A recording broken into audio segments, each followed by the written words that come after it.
L'Afrique du Sud met en garde le Rwanda face à la crise en République démocratique du Congo. La tension monte entre l'Afrique du Sud et le Rwanda. Alors que la crise en République démocratique du Congo continue de s'intensifier, le ministre sud-africain de la Défense, Agim Motsenga, a lancé un avertissement très clair à l'égard du Rwanda, déclarant que toute attaque de l'armée rwandaise contre les forces sud-africaines sera considérée comme une déclaration de guerre. Ces déclarations ont été faites après que le président Cyril Ramaphosa ait exprimé son inquiétude quant à la sécurité de ses troupes en République démocratique du Congo. Selon le Time Life, le président a déclaré « Si vous ouvrez le feu, nous prendrons cela comme une déclaration de guerre et nous devrons protéger notre peuple. » Cette mise en garde intervient alors que les troupes sud-africaines font partie des forces de la Communauté du développement de l'Afrique australe, à noter SADC. La crise en RDC est un sujet de préoccupation majeure pour la région et le monde en général. Depuis de nombreuses années, le pays est plongé dans un conflit meurtrier impliquant des groupes armés et des forces étrangères. Le Rwanda a été accusé à plusieurs reprises d'intervenir militairement en RDC pour soutenir des groupes rebelles. Cette implication a suscité la colère de l'Afrique du Sud, qui estime que cela compromet la stabilité de la région.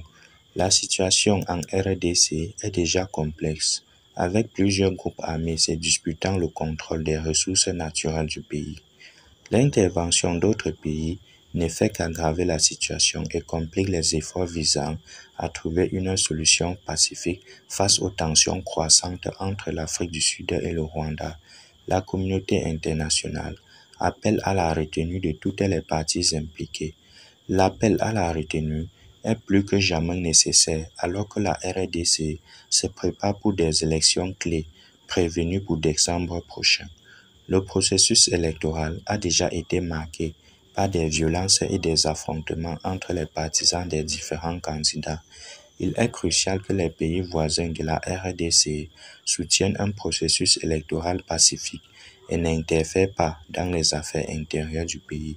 En fin de compte, il est essentiel que toutes les parties en présence se concentrent sur la recherche des solutions pacifiques à la crise en RDC. L'Afrique du Sud et le Rwanda devraient chercher à résoudre leurs différences de manière diplomatique plus que de menacer une escalade militaire qui ne fera que causer davantage de souffrances aux populations civiles. Alors que le monde continue de suivre de près la situation en RDC, il est temps pour les pays de la région de travailler ensemble pour trouver des solutions durables et pacifiques pour mettre fin à cette crise. Magazine Info vous remercie de l'avoir écouté. Surtout, abonnez-vous si vous aimez ce genre de contenu.